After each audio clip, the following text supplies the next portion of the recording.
أهلا بيكم في يوم جديد وحلقة جديدة. في سؤال دايما بيحيرنا: ليه الناس اللي بنحبهم وبنقرب منهم قوي هم أكتر ناس بيوجعونا؟ السر في كلمة واحدة: المسافة. المسافة زي الشمس، لو قربت منها بزيادة هتحرقك، ولو بعدت عنها بزيادة هتبرد وتموت.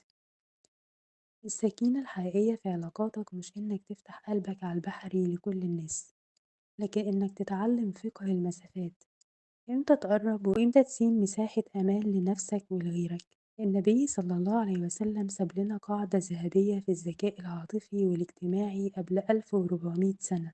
قال: أحبب حبيبك هونا ما عسى أن يكون بغيضك يوما ما، وأبغض بغيضك هونا ما عسى أن يكون حبيبك يوما ما. كلمة هونا ما هي مفتاح الراحة، يعني خليك متزن، بلاش الاندفاع العاطفي اللي بيخليك تدي أسرارك ومفاتيح سعادتك لشخص لسه ما تعرفوش كويس. الاستقامة في المشاعر هي اللي بتحميك من الصدمات والخذلان، وبتحافظ على وقارك وهدوءك النفسي. سيدنا عمر بن الخطاب كان عنده نظرة عميقة جدا في التعامل مع البشر. كان بيقول: لا يكن حبك كلفا ولا بغضك تلفا، يعني لما تحب ما تدوبش وتضيع شخصيتك وحقوقك في اللي بتحبه. الكلف: ولما تكره أو تختلف ما تبقاش عايز تدمر اللي قدامك، وده التلف.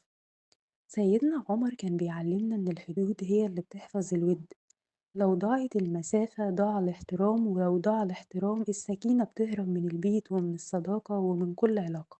عشان تعيش مرتاح مع الناس جرب القواعد دي. أول حاجة: دايرة الأسرار، مش كل الناس ينفع يشوفوا اللي جوه قلبك، خلي الخصوصية هيبة. القاعدة التانية: اتعلم تقول لأ.